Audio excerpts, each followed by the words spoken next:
सभी लोग क्लास 10 के बच्चों के लिए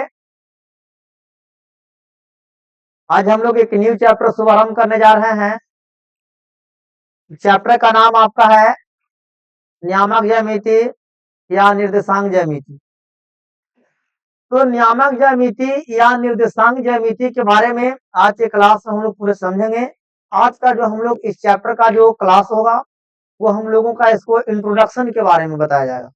इस चैप्टर से सबसे पहले हम लोग आज की क्लास में हम लोग परिचित होंगे और इस क्लास को फिर नेक्स्ट क्लास में इससे जितना हम लोगों का कॉन्सेप्ट मिलेगा वो सारे कॉन्सेप्ट को हम लोग इस चैप्टर के वीडियो नंबर 2 में यानी पार्ट 2 में हम लोग कंप्लीट करेंगे। तो आइए सबसे पहले यहाँ पे जैसे आप पढ़ोगे क्लास 10 यहाँ पे हम लोग मैथ है और मैथ में आप लोगों का चैप्टर नंबर कितना है? 7। चैप्टर नंबर 7 में हम लोगों का पढ़ना है निर्देशांक ज्यामिति। निर्देशांक ज्यामिति का एक और नाम है जिससे हम लोग बोलते हैं नियामक ज्यामिति। क्या बोलते हैं? तो निर्देशांक ज्यामिति या नियामक ज्यामिति के बारे में हम लोग क्लास 10 के चैप्टर नंबर 7 में हम लोग मैथ में हम लोग पढ़ेंगे और इसका आज के जो हम लोगों का जो क्लास होगा वो आपको नीचे देखिए यहाँ पे दिया हुआ है। किसका क्लास है? इंट्रोडक्शन। इंट्रोडक्शन को हिंदी में हम लोग बोलते हैं परिचय। क्या बोलते हैं? परिचय। मतलब इस चैप्टर से पहले हम लोग परिचित होंगे, उसके बाद हम लोग विशेष इस चैप्टर के बारे में हम लोग इंटरनल गुण के बारे में फिर हम लोग क्या करेंगे? पढ़ेंगे। तो आइए यहां से हम लोग सबसे पहले देखते हैं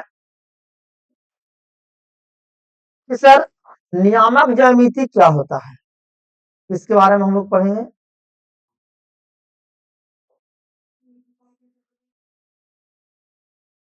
सबसे पहले हम लोग यहाँ पे पढ़ेंगे जिसका नाम है नियामक ज्यामिति। नियामक ज्यामिति हम लोग कहते हैं किसको सर? इसके बारे में हम लोग पहले क्या करेंगे? पढ़ेंगे। आइए हम लोग यहाँ पे सीखते हैं नियामक ज्यामिति के अंतर्गत, और नियामक ज्यामिति के अंतर्गत हम लोग पढ़ना क्या है उस चीज के बारे में हम लोग फोकस करेंगे। और यहाँ पे हम लोग देखेंगे, चलिए आप सभी लोग देख रहे हैं कि उस पर हम लोग हेडिंग लगाए हैं नियामक ज्यामिति। और नियामक ज्यामिति के अंतर्गत सबसे पहले हम लोग यहाँ पे ध्यान देंगे कि सर नियामक ज्यामिति हम लोग कहते हैं किसको? तो हम लोग जानते हैं कि नियामक ज्यामिति गणित की वैसी शाखा है जिसके अंतर्गत ज्यामिति का अध्ययन बीज गणित के माध्यम से किया जाता है। यानी ज्यामिति का अध्ययन अगर बीज गणित के माध्यम से हम लोग करेंगे तब उसी को हम लोग बोलते हैं नियामक ज्यामिति। तो यहाँ पे ध्यान देंगे कि सबसे पहले पढ़ेंगे, अगर ये ज्यामिति है तो ज्यामिति का जो हम लोग अध्ययन करेंगे तो ज्यामिति का अध्ययन किसके माध्यम से किया जाता है? हाँ, तो ज्यामिति का अध्ययन अगर बीज गणित के माध्यम से, बीज गणित के और से अगर ज्यामिति का अध्ययन अगर हम लोग बीज गणित के माध्यम से करते हैं तब उसी को हम लोग बोलते हैं नियामक ज्यामिति। यानी कह सकते हैं कि नियामक ज्यामिति गणित की वैसी शाखा है जिसमें ज्यामिति का अध्ययन बीज गणित के माध्यम से किया जाता है, उससे हम लोग नियामक ज्यामिति कहते हैं। कौन ज्यामिति कहते हैं? अब आइए कि नियामक ज्यामिति के बारे में हम लोग इसको जानते हैं कि इनको जनक कौन है। नियामक ज्यामिति के इनको बारे में देखेंगे, जनक। अगर जनक कहिए या इन्हीं का एक और नाम है, इनको बोलते हैं हम लोग पिता भी। क्या बोलते हैं? पिता। तो नियामक ज्यामिति के जनक या पिता हम लोग किनको कहा जाता है? तो कहा जाता है रेने दकार्ते को। किनको कहा जाता है? रेने दकार्ते। आपसे सीधी सी प्रश्न यही पूछेगा कि नियामक ज्यामिति के पिता किन्हें कहा जाता है? रेने दकार्ते। और नियामक ज्यामिति, इसमें और भी देखेंगे कि नियामक ज्यामिति के अंतर्गत, किसके अंतर्गत, यानी इसके अंतर्गत, इसके अंतर्गत दो प्रकार के, दो प्रकार के, दो प्रकार के अक्ष का अध्ययन किया जाता है। नियामक ज्यामिति के अंतर्गत कितने प्रकार का अध्ययन करते हैं, दो प्रकार। और देखते हैं कि यहाँ पे जो दो प्रकार का जो अक्ष होता है, वो दो प्रकार के अक्ष हम लोग कौन कौन से होते हैं। तो यहाँ पे हम लोग इसी के बारे में हम लोग पहला देखेंगे कि पहला का नाम है एक्स अक्ष। क्या है, एक्स अक्ष। और दूसरा इसी का नाम है जिसको बोलते हैं हम लोग वाई अक्ष। कौन सा अक्ष है, वाई अक्ष। तो नियामक ज्यामिति के अंतर्गत हम लोग दो प्रकार के अक्ष, दो प्रकार के अक्ष का अध्ययन किया जाता है। एक को बोलते हैं एक्स अक्ष और दूसरे को बोलते हैं वाई अक्ष। अब एक्स अक्ष किसको कहते हैं सर, सबसे पहले हम लोग समझेंगे कि सर एक्स अक्ष हम लोग कहते हैं किसको। तो यहाँ पे हम लोग बताया गया एक्स अक्ष पढ़ने से पहले पहले हम लोग जानेंगे पृथ्वी तल। कौन था, पृथ्वी तल। और पृथ्वी तल के बाद फिर हम लोग जानेंगे क्षैतिज तल, क्षैतिज तल। क्षैतिज तल के बाद फिर हम लोग पढ़ेंगे क्षैतिज रेखा। कौन रेखा देखेंगे, क्षैतिज रेखा। और क्षैतिज रेखा के बाद हम लोग पढ़ेंगे एक्स अक्ष। कौन अक्ष पढ़ेंगे, एक्स। तो देख लिए पृथ्वी तल, क्षैतिज तल, क्षैतिज रेखा और एक्स अक्ष। अब हम लोग यहाँ पे देखते हैं, बात हम लोगों को यहाँ पे अब क्या चीज कहता है, तो बात कहता है कि सबसे जो नीचे हम लोगों का ये वाला हो गया, इसको हम लोग बोलते हैं पृथ्वी तल। ये वाला कौन तल हो गया, समझिएगा खूब बढ़िया से, पृथ्वी तल। कौन तल हो गया, और इस पृथ्वी तल के समानांतर खींचे गए एक और तल को, इसको बोलते हैं क्षैतिज तल। ये वाला कौन तल हो गया, इसको हम लोग बोलेंगे क्षैतिज तल। कैसा तल, क्षैतिज तल। यानी सबसे नीचे हम लोगों को होता है पृथ्वी तल, पृथ्वी तल के समानांतर खींचे गए रेखा को बोलते हैं क्षैतिज तल, या पृथ्वी तल के समानांतर खींचे गए तल को बोलते हैं क्षैतिज तल। और फिर यहाँ पे देखेंगे कि क्षैतिज तल को फिर समानांतर खींचाया ऊपर में, तो क्षैतिज तल को समानांतर खींचे गए रेखा को हम लोग बोलते हैं कौन रेखा, तो इसको हम लोग बोलते हैं क्षैतिज रेखा। कैसा रेखा, क्षैतिज रेखा। और इसके बाद फिर देखेंगे कि क्षैतिज रेखा का समानांतर खींचे गए अक्ष को, इसके समानांतर खींचे गए अक्ष को नाम पड़ता है कौन अक्ष। यानी क्षैतिज रेखा के समानांतर जो अक्ष खिंचाया, उसी अक्ष को हम लोग बोलेंगे कौन अक्ष। तो सबसे नीचे हम लोगों का क्या होता है, पृथ्वी तल। पृथ्वी तल के समानांतर खींचे गए तल को क्षैतिज तल, क्षैतिज तल के समानांतर खींचे गए रेखा को, क्षैतिज रेखा का समानांतर खींचे गए अक्ष को एक्स। यानी अब हम लोगों को बात समझ में आ गया कि सर जो एक्स एक्सिस होता है वो हम लोगों को होता है बड़ा लाइन। कौन लाइन, बड़ा लाइन। तो यहाँ पे हम लोग समझ गए सर कि एक्स अक्ष के बारे में हम लोग जानेंगे पूरा बढ़िया से। और उसको जानने के लिए आप लोगों को हमने यहाँ पे इसके हम लोग यहाँ पे इसका हमने कॉन्सेप्ट दिए, इस कॉन्सेप्ट से आप लोग यहाँ पे सीखेंगे कि क्या होता हम लोगों को, ये है ना। और इसके बाद इतने ही नहीं, यहाँ पे फिर हम लोग इसके बारे में देखें, इसके बारे में फिर हम लोग यहाँ पे सीखे हैं ये क्या होता है जो यहाँ पे हम लोग चर्चा ये किए। इसके बाद एक्स अक्ष के बारे में हम लोग चर्चा कर लिए कि जो सर बड़ा लाइन होता है उसको बोलते हैं हम लोग एक्स अक्ष। अब यहाँ पे चर्चा हम लोगों का नेक्स्ट पढ़ेंगे जिसका नाम है वाई अक्ष। तो वाई अक्ष क्या होता है उसके बारे में अब हम लोग देखेंगे कि सर वाई अक्ष हम लोग कहते हैं किसको। तो एक होता है उदग्र रेखा और रेखा उदग्र रेखा। तो उदग्र रेखा जैसे हम लोगों का ये जो रेखा होता है,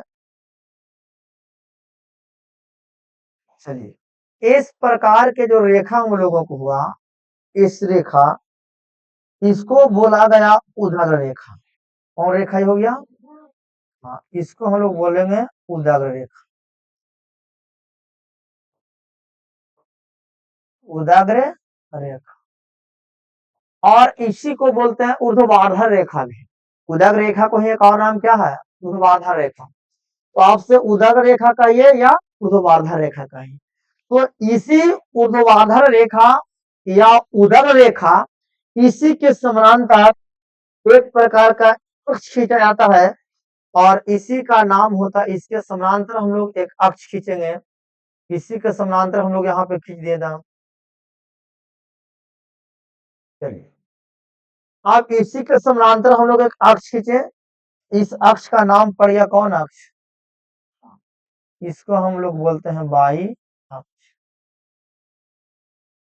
कौन अक्ष कहते हैं? यानी कह सकते हैं उदग्र रेखा या ऊर्ध्वाधर रेखा के समानांतर खींचे गए अक्ष को वाई अक्ष कहते हैं। उदग्र रेखा या ऊर्ध्वाधर रेखा के समानांतर खींचे गए अक्ष को वाई अक्ष। यानी सपोर्ट दैट अगर हम लोग सीधी सी बात यहाँ पे अगर हम लोग सीखते हैं, इसमें हम लोग कम टू द पॉइंट बात हम लोगों का ये निकलता है कि जो पड़ा होगा वो एक्स अक्ष और जो खड़ा होगा वो वाई अक्ष। किसी का डाउट है? पड़े वाले अक्ष को क्या बोलेंगे? एक्स अक्ष, खड़े वाले अक्ष को वाई अक्ष। सब लोगों के यहाँ तक ठीक है। अब यहाँ के बाद अब हम लोग क्या देखते हैं, नेक्स्ट अब हम लोग पढ़ेंगे आगे। आगे यहाँ पे अब देखिए हम लोग जानते हैं सर, एक पॉइंट हम लोग जानते हैं, याद रखिएगा कि किसी भी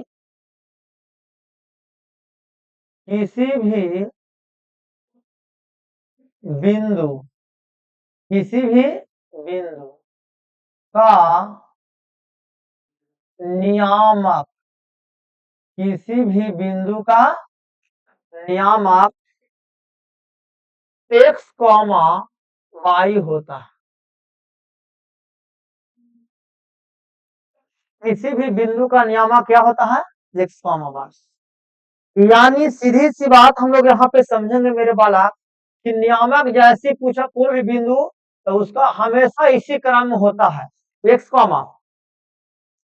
जैसे हम लोग सपोर्ट दैट अगर कोई बिंदु हमने यहाँ पे ले लिया और यहाँ पे दे दिया 2,3 बिंदु दे दिया ना, 2,3, यानी किसी भी कार्तीय तल में बिंदु का जो नियामक या निर्देशांक होता है हम लोगों को एक्स कॉमा वाई होता है।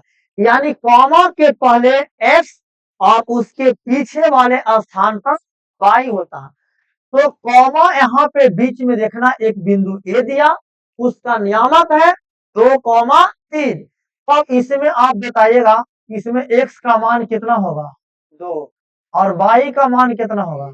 3। तो क्या आप सभी लोगों का यहाँ पे आप लोगों को पता है कि यहाँ पे जो नियामक हुआ वो हम लोग एक्स का मान 2 और वाई का मान 3। लेकिन यहाँ पे हम लोग एक बात समझिए कि यहाँ पे हम लोगों को जो दिया है वो बिंदु ए 2,3, तो इसमें एक्स का मान हो गया 2 और वाई का मान हो गया। इसी प्रकार से हम लोग नेक्स्ट अगर जो हम लोग देखते हैं नेक्स्ट बिंदु हम लोगों को हो गया 1 नंबर में। अगर इसी में हम लोग देखते हैं 2 नंबर में अगर दिया बी और यहाँ पे दे दिया -4,6, -4,6। अब इसमें हम लोगों को अगर पूछ दिया जाए, इसमें आपको दे दिया कि नियामक बी -4,6 और इसमें पूछ आपसे कि एक्स का मान बताइए, -4 और पूछे y का मान बताइए कितना हो गया 6। तो आप सभी लोगों का ये चीज के बारे में पता है कि x का मान हो गया -4 और y का मान हो गया 6। अब इसी में देखते हैं कि हम लोग तो यहाँ पे जान गए सर, यहाँ पे हम लोग जान गए क्या है, यहाँ पे हम लोग जान गए कि सर देखिएगा कोई भी बिंदु का नियामक तो सर हम बतेबे किए कि जो नियामक हमेशा बताए हैं वो x कॉमा किस रूप में होता है, y रूप x कॉमा, लेकिन इसमें x के मान जो होता है इसको बोलते हैं हम लोग भुज, क्या बोलते हैं भुज, और जो y होता है इसको मान को बोलते हैं कोटि, क्या बोलते हैं कोटि, यानी x के मान को भुज और y के मान को कोटि कहा जाता है।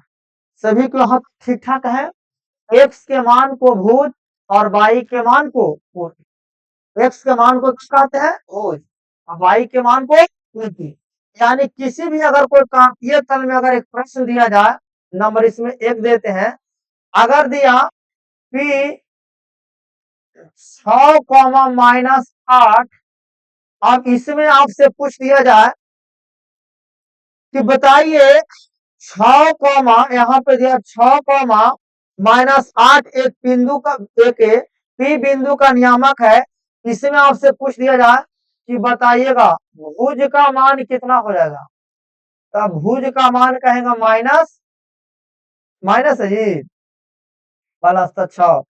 अगर इसी में आपको पूछ दिया जाए कोटि का मान, कोटि का मान -8। अब इस प्रकार से हम लोग यहाँ पे देख लिए कि सर भुज और कोटि का मान हम लोगों को पता चल गया। क्या आप सभी लोगों को भुज और कोटि का मान पता चल रहा है? और बिंदु देते हैं, इसके बाद देखिए एक बिंदु और देते हैं जिसका नाम है, हम लोग दूसरे नंबर पॉइंट में रखेंगे। अगर एक बिंदु दिए हम लोग m और m का मान दिए -2, -3, -2, अब बताइए इसमें पूछेगा भुज का मान, तो भुज का मान हम लोग किसको कहेंगे, तो -2, और इसी में आपसे पूछ दिया जाए कि कोटि का मान, तो इसमें कोटि का मान हो जाएगा -3। क्योंकि इस टाइप के प्रश्न आप सभी लोगों से क्लियर हो गया, किसी का डाउट है क्या भुज कोटि वाले सवाल x y का मान पूछेगा, तो यहाँ तक सभी को ठीक है। और इस प्रकार से भुज और कोटि का मान हम लोग क्या करते हैं निकाल लेते हैं। अब यहाँ पे हम लोग जानेंगे कि सर भुज कहते हैं किसको, क्या है जी भुज, तो भुज किसको कहते हैं, किसको बोलते हैं x नियामक, क्या बोलते हैं x नियामक को, इस नियामक को भुज कहते हैं, x नियामक को क्या कहते हैं भुज कहते हैं, है ना, x नियामक को भुज कहते हैं। या इसी का एक और डिफिनेशन दे सकते हैं कि y अक्ष से लांबिक दूरी, y अक्ष से लांबिक दूरी को क्या कहते हैं भुज कहते हैं, भुज कहते हैं। क्या आप सभी लोगों के यहाँ तक ठीक है? आपको भुज के दो टाइप की परिभाषा, x नियामक को भुज कहते हैं या y अक्ष से लांबिक दूरी को भुज कहते हैं। अब इसके बाद हम लोगों को आपसे पूछेगा कोटि, क्या पूछेगा कोटि, कि सर कोटि किसको हम लोग कहते हैं, क्या कहते हैं भाई कोटि कहते हैं किसको, तो इसको हम लोग बोल सकते हैं परिभाषा कि y नियामक को कोटि कहते हैं, कोटि कहते हैं, या एक से अक्ष से कौन दूरी, x अक्ष से लांबिक दूरी को क्या कहते हैं कोटि कहते x अक्ष से लंबिक दूरी को भी क्या कहते हैं, कोटि, या वायु नियामक को कोटि कहा जाता है। यहाँ तक सभी को ठीक ठाक, सबको बढ़िया है, सभी को स्पष्ट रूप से समझ में आ रहा है। चलिए अब इसके बाद हम लोग यहाँ तक तो सर जान लिए कि सर भुज क्या है, एक्स वाई का मान क्या है, कोटि क्या, सभी को पता है। अब इसके बाद हम लोग चलेंगे नेक्स्ट, आगे हम लोग यहाँ पे समझेंगे, देखिएगा जिसका हम लोगों का पाना है मूल बिंदु। कौन बिंदु है, मूल बिंदु। और मूल बिंदु सर हम लोग कहते हैं किसको, इसके बारे में हम लोग पढ़ेंगे कि सर मूल बिंदु क्या होता है। तो मूल बिंदु हम लोग कहते हैं किसको, एक्स अक्ष, एक्स अक्ष तथा वाई अक्ष के, एक्स अक्ष तथा वाई अक्ष के घटान बिंदु, घटान बिंदु या इसी को बोल सकते हैं क्या भाई, मिलान बिंदु, मिलान बिंदु, या इसी को बोलते हैं प्रतिच्छेद बिंदु। कौन बिंदु, प्रतिच्छेद बिंदु को, प्रतिच्छेद बिंदु को क्या कहते हैं, मूल बिंदु कहते हैं। कितना अच्छा बात बोला। देखिए एक्स अक्ष, एक्स अक्ष तथा वाई अक्ष के घटान बिंदु कहे या मिलान बिंदु या प्रतिच्छेद बिंदु को नाम पड़ता है कौन बिंदु, मूल बिंदु। कौन बिंदु, मूल बिंदु। यानी एक्स अक्ष तथा वाई अक्ष के घटान बिंदु या मिलान बिंदु या प्रतिच्छेद बिंदु को मूल बिंदु कहते। आप इस मूल बिंदु को यहाँ पे लिखेंगे, इसे, इसे ओ से, इसे ओ से सूचित, सूचित किया जाता है। इससे किससे सूचित होता है, ओ से। आप बताइए, बहुत बार अब इसका एक यहाँ से इंपॉर्टेंट प्रश्न बनता है, मोस्ट इंपॉर्टेंट, कि जो मूल बिंदु होता है, कौन बिंदु, वो मूल बिंदु का, मूल बिंदु का कौची भाई पूछता है, नियामक। तो मूल बिंदु का नियामक जो होता है वो 0, 0 होता है। मूल बिंदु का नियामक क्या होता है, 0, 0। लाइन को आप याद रखिएगा, बहुत बार पूछता है कि मूल बिंदु का नियामक होता है 0, आप यहाँ पे देखिएगा, चित्र से हम लोग समझेंगे। यहाँ पे चित्र से क्या समझेंगे कि यहाँ पे हम लोग बना लेंगे, सुनिए, ये खड़ा लाइन हो गया बाई अक्ष, और इसमें एक कौन लाइन हो गया, बड़ा लाइन। कौन अक्ष हो गया, एक अक्ष हो गया जी। और जिस बिंदु को काटा है, जिस बिंदु को काटा उसे कौन बिंदु कहेंगे, और मूल बिंदु को सूचित किससे किया जाता है, ये हम लोगों को हो गया एक्स अक्ष, ऊपर में हो गया, ये चीज दो को तो पता है ना, एक हो गया हम लोगों का एक्स अक्ष और एक हो गया वाई अक्ष, और जिस बिंदु पर काटा उसको बोल देंगे मूल बिंदु। अब यहीं से सारा खेल शुरू होता है, मूल बिंदु से ही। आप देखिए, मूल बिंदु से ऊपर जो वाई का मान होता है वो होता है पॉजिटिव में, किसमें होता है, और मूल बिंदु से नीचे जो मान होता है वाई का वो किसमें लेना है, नेगेटिव में। किसमें लेना है, समझ रहा है। और मूल बिंदु से दाईं ओर जो मान होता है वो किसमें, पॉजिटिव में, और मूल बिंदु के बाईं ओर जो मान होता है वो नेगेटिव में। अब पॉजिटिव वाला बड़ा लाइन को बोलते हैं एक्स, है ना, और इसी में नेगेटिव वाला को बोलता है एक्स डैश। मूल खड़ा वाले एक्सिस में देखेंगे कि मूल बिंदु से ऊपर हम लोग बाई लिखते हैं, तो नीचे वाले को हो जाता है बाई डैश। कोई दिक्कत? यानी मूल बिंदु से ऊपर का जो मान होता है वो होता है कौची धनात्मक, और मूल बिंदु से जो नीचे का जो मान होता है वो नीचे का क्या होता है ऋणात्मक। मूल बिंदु से कौन और है, मूल बिंदु से कौन और, मूल बिंदु से कहेंगे कि जो दाईं ओर होता है, मूल बिंदु से दाईं ओर हम लोग का क्या होता है पॉजिटिव, और मूल बिंदु से कौन और बाईं ओर, बाईं ओर, तो मूल बिंदु से बाईं ओर क्या होता है नेगेटिव, और दाईं ओर क्या होता है पॉजिटिव।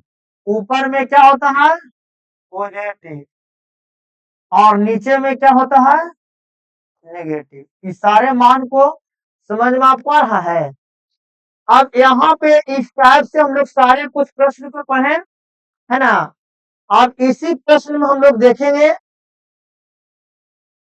इसी प्रश्न में अब एक टॉपिक और पढ़ेंगे जिसको हम लोग इसी पे यहाँ पे हम लोग समझ लेते हैं। आइए, यहाँ पे एक पढ़ना है चतुर्थांश। क्या है भाई चतुर्थांश, है ना। क्या है ये हम लोग देख रहे, ये एक प्रकार का जो फिगर बना, ये हम लोग किसके बारे में पढ़ रहे हैं चतुर्थांश, या इसी को बोलते हैं एक और नाम क्या है पाद। क्या है पाद। तो चतुर्थांश किसको कहते हैं, तो कहता है चतुर्थांश का मतलब चतुर का अर्थ क्या होता है चार। तो देखे 1 2 3 4, तो हम जानते हैं कि एक्स अक्ष तथा वाई अक्ष के बने आकृति को चतुर्थांश कहते हैं। एक्स अक्ष तथा वाई अक्ष से बने आकृति को चतुर्थांश कहते हैं। क्या कहते हैं, अब यहाँ पे देखेंगे तो इस कार से तो हम लोग बना लिए, ये हो गया हम लोगों का एक्स हो गया, सिर्फ हम लोगों का एक्स डैश, ऊपर होता है बाई, नीचे होता है वाई डैश। अब ये फोटो ना बन गया, यहाँ के भाग में हो गया।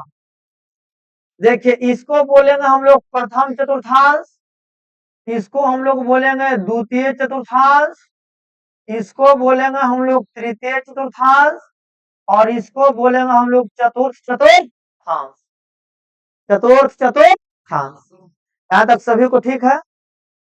अब देखिए क्या कहते हैं कि सर इसमें हम लोग मान लेते हैं कि सर किस चतुर्थांश में कौन सा चिन्ह होता है, और मेरा दावा है कि प्रत्येक बार से यहाँ से 2 ऑब्जेक्टिव आपको मिलेगा, जब फिक्स है। ये चीज मैं दावा के साथ कहता हूँ, ऑन कैमरा मैं इस बात को बोल रहा हूँ कि आपको 2026 में ऑब्जेक्टिव कम से कम रहेंगे, नहीं तो इससे आपको ज्यादा भी यहाँ से रहेगा। कोई दिक्कत कोई डाउट और सस्पेंशन की बात नहीं है, एकदम फिक्स है। अब यहां से आइए तो मेरे दोस्त, अब देखिए किसी भी बिंदु का निर्देशांक हम बताए हैं, तो अब आगे क्या होता है एक्स और पीछे वाई, यानी किसी भी बिंदु का निर्देशांक क्रमिक युग्म में एक्स कॉमा वाई होता है। तो पहले तो मान लिखाएगा एक्स का कि वाई का, पहले क्या होगा एक्स, और उसके कॉमा के पीछे वाला स्थान पे क्या होगा वाई। तो यहाँ पे देखिए अगर हम लोग लिखेंगे इसका मान, तो पहले तो एक्स है, क्योंकि कितना लगा रटना, इसको रटना नहीं है, कॉन्सेप्ट से फिगर तो हम लोगों को सीख जाना है, रटेगा आज कल भूला जाएगा। एक्स इस तरफ तो पहले मान होता है पॉजिटिव, है ना, और ऊपर में वाला भाग होता है कौन सी पॉजिटिव, लेकिन इस तरफ भाग होता है नेगेटिव, और ये वाला भी भाग क्या होता है नेगेटिव, है ना। आप बताइएगा मेरे दोस्त कि पहले एक्स का मान था एक्स प्लस की माइनस प्लस कॉमा, पीछे बाई के स्थान पर देखना है। ये जो धार बना है या 2 देवाल के हिस्से मिलकर बना है ना, एक ये वाला मूल बिंदु तो यहाँ पे हो गया, और एक रहेगा ई पट्टी वाला घर, एक रहेगा ई पट्टी वाला घर। तो ये दोनों में चिन्ह बताइए। पहले एक्स का मान पॉजिटिव लिखा गया, कॉमा वाई के स्थान पे देखिए क्या है, प्लस। तो पहला चतुर्थांश में चिन्ह क्या हो गया, प्लस कॉमा प्लस। पहला चतुर्थांश में चिन्ह क्या होता है, प्लस कॉमा। अब आइए इसी प्रकार से द्वितीय चतुर्थांश में आपको बताना है। कोई कहेगा सर हम आपको ऐसे लिख रहे थे प्लस कॉमा माइनस होगा, है माइनस कॉमा प्लस क्यों होगा, क्योंकि किसी भी बिंदु का निर्देशांक क्रमित युग्म में x कॉमा y के रूप में होता है। तो इसमें पहले x का मान नेगेटिव तो हो गया माइनस कॉमा y का स्थान है पॉजिटिव तो प्लस हो गया। चलिए यहां तक कोई दिक्कत है जी। इसके बाद इसमें आइए तृतीय चतुर्थांश में पहले x का मान क्या हो जाएगा माइनस, और फिर y का मान क्या है माइनस, यानी तृतीय में हो जाएगा माइनस कॉमा माइनस। चतुर्थ में आइए पहले क्या है प्लस, उसके बाद क्या है माइनस। कोई दिक्कत है, लड़कन याद करता है फिर छाइए प्लस प्लस, एक का गोतिया 3 और 2 का गोतिया 4, एक है प्लस प्लस तब ऊपर गोतिया रहेगा माइनस माइनस, 2 रहेगा माइनस प्लस तो 4 रहेगा प्लस माइनस। याद रहेगा, गोतिया से भी याद कर लीजिएगा, फोटो को चिन्ह से भी कॉन्सेप्ट बच्चा नॉलेज से याद कर लेगा। अब यहां तक में तो मुझे आशा नहीं, मुझे विश्वास होगा कि आप लोग बना लीजिएगा। तब प्रथम चतुर्थांश में चिन्ह क्या होता है भाई, द्वितीय चतुर्थांश में, तृतीय चतुर्थांश में, चतुर्थ चतुर्थांश में बताइए जब प्लस माइनस रहती है पिक्चर से भी आप समझ सकते हैं ना। फिर हम लोग बस वही गोतिया वाला कॉन्सेप्ट हम देंगे कि सर हमारे गोतिया 1 के गोतिया 3 और 2 के गोतिया 4, यानी 4 भाई जिस घर में रहेगा ना तो देखिएगा कि 4 भाई वाले अक्सर हमेशा जब युद्ध होता है तो 2 भाई एक तरफ और 2 भाई एक तरफ, एकदम पकड़ का गच्चा बना रहता है। और गच्चा भी बनता है तो सोच समझ के बनता है कि देख भाई हम ही 2 को मिला रही है, आपको खाने दोनों बड़ा मिला रहा। अगर कहीं किसी कारणवश 3 को भाई एक दने और 1 भाई एक दने बड़े कम होने का चांसेस बनता है, क्योंकि भाई भाई एक ऐसा इंसान होता है धरती पे जो आपको बताए थे, आप पढ़े होंगे हिंदी में आपको बताया गया होगा श्रम विभाजन और जाति प्रथा। और श्रम विभाजन जाति प्रथा का लेखक है बाबा साहब डॉक्टर भीमराव अंबेडकर। और डॉक्टर बाबा साहेब डॉक्टर भीमराव अंबेडकर ने एक बात बहुत अच्छा बताए थे कि भाई भाई का जो रिलेशन होना चाहिए वो पानी और दूध के समान होना चाहिए, कि जब पानी और दूध जब दोनों मिल जाता है तो वह किसी को पता नहीं चलता है कि हम लोगों का इसमें पानी कौन है और दूध कौन है। भाईचारा जब भी होना चाहिए तो पानी और दूध के मिश्रण के समान। यह कथन कौन बात बोले थे, बाबा साहब डॉक्टर भीमराव। लेकिन अभी के डेट में है, अभी के डेट में हम लोगों का बाबू एकदम लग रहा है कि एकदम काखनी भाई के एकदम देखने नहीं चाह रहा है। आई प्रक्रिया खास करके जानता कब होता है, तब तक अगर आप लोग राजकुमार रहिएगा, राजकुमार, तब तक भाई भाई पर 100 में 100% ममता होता है कि मेरे भाई का कोई बाल बाका नहीं बिगाड़ेगा। अगर थोड़ा सा कोई जैसा ऊपर नीचे करते देख लेगा उसको तुरंत जाकर धरेंगे और भाई को दुआ में रखा आप कर दो। लेकिन जिस दिन एक नारी का हाथ होता है उसके साथ में, उस दिन अपना भाई को धीरे धीरे क्या करता है भुलाने जाता, भूलते चल जाता समय में। और एक दिन ऐसी में नारी कारण बनता है कि लगता है ये जितने ओकरा साफे कर देना है जैसा अपने न होता है। नहीं ऐसे हम लोग नहीं, हम लोग का कहना है कि हमको सही कहे हैं आज हम लोगों का जो सरकार चलाने भारत के संविधान पे, और भारत के संविधान का जिनको जना कहा जाता है बाबा साहब डॉक्टर भीमराव अंबेडकर को। और वो हमको एक बात बताए थे कि जब भी भाई और भाई का रिलेशन होना चाहिए मेरे दोस्त तो वो पानी और दूध के मिश्रण के समान नहीं है कि होना चाहिए हमने के कोई बड़का आलू अब बैगन के समान एकदम दोनों में कहा वो छित्रावी नस्ल में बैगन छित्रावी नस्ल में अपन अपन ज्यादा बढ़ जो ऐसा मिश्रण हो जाए कि किसी दो अगर दो भाई मिल जाएगा ना जिस धरती पे अगर जो भाई जिस भाई का साथ देगा मैं इसको दावे के साथ कहता हूँ कि कोई माई करारे धरती पे पैदा नहीं लिया को उसको हराने का कोई चांसेस बनेगा जी कभी नहीं करा सकता है और ऐसे दोनों में हो जाना चाहिए कि पता नहीं चले कि का नाश पहुंचे जे एकदम लगा कि नहीं एकदम लंगोटिया यार रे चलता दोनों ये बड़ा दोनों भाई बहन जमता है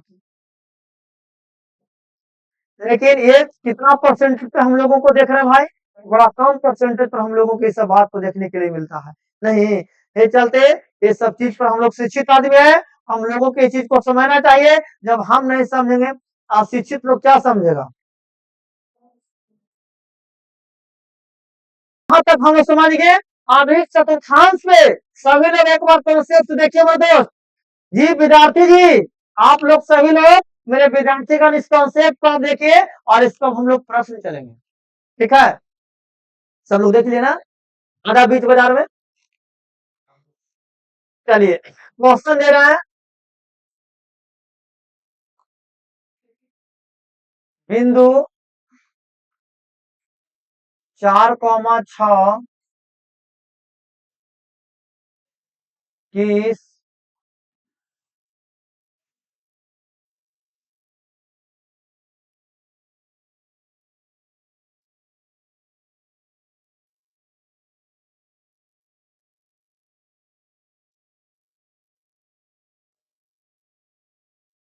इस चतुर्थांश में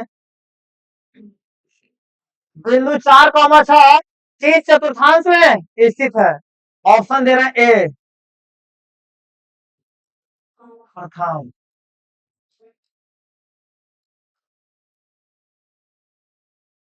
द्वितीय द्वितीय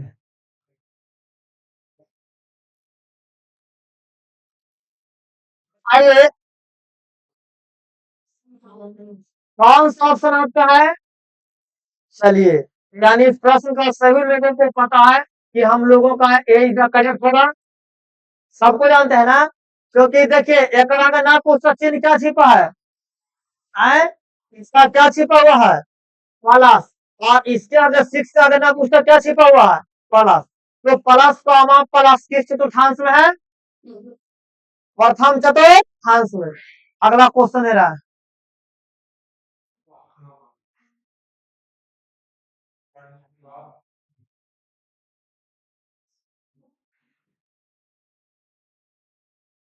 बिंदु -4,8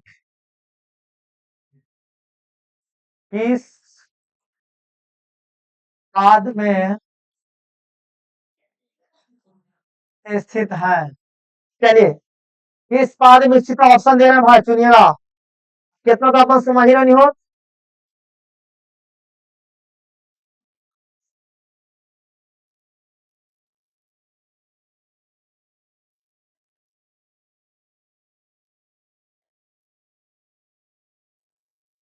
चलिए सभी लोग बताइएगा मेरे दोस्त तो इस प्रश्न का बिंदु -4,8 किस पाद में स्थित है द्वितीय पाद में है यानी सही ऑप्शन हम लोगों का कौन सा होगा बी द करेक्ट होगा बी द करेक्ट है सभी लोग का पता है चलिए नेक्स्ट प्रश्न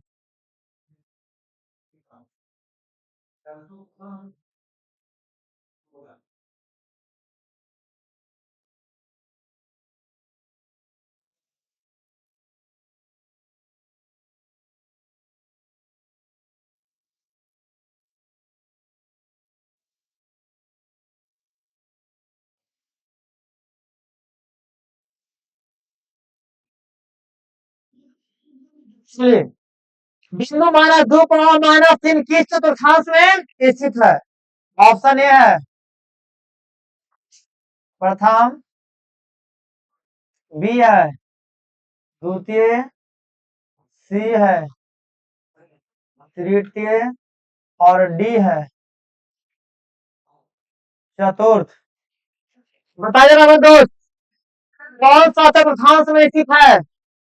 -2 -3, दोनों का चिन्ह माइनस में है, तो ऐसा चतुर्थांश हो जाएगा तृतीय।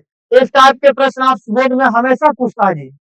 ठीक से मैं दावा के साथ कहता हूँ। क्या आप सभी लोगों के यहाँ तक का कॉन्सेप्ट क्लियर है? चलिए, तो आज की क्लास यहाँ तक हम लोग कंप्लीट कर लेते हैं। नेक्स्ट क्लास में हम लोग मूल बिंदु, दूरी सूत्र, विभाजन सूत्र, मध्य बिंदु, अंतिम विभाजन, बाह्य विभाजन, केंद्र और इसका क्षेत्रफल। इसके बाद हम लोग चलेंगे टाइप बाय टाइप प्रश्न। इसके बाद में हम लोग मारेंगे सर शायद अब चलेंगे क्वेश्चन बैंक और मॉडल पेपर। तो आज की क्लास आप लोगों को इस वीडियो में यहीं तक ला, फिर हम लोग इसके बाद नेक्स्ट वीडियो में देखेंगे।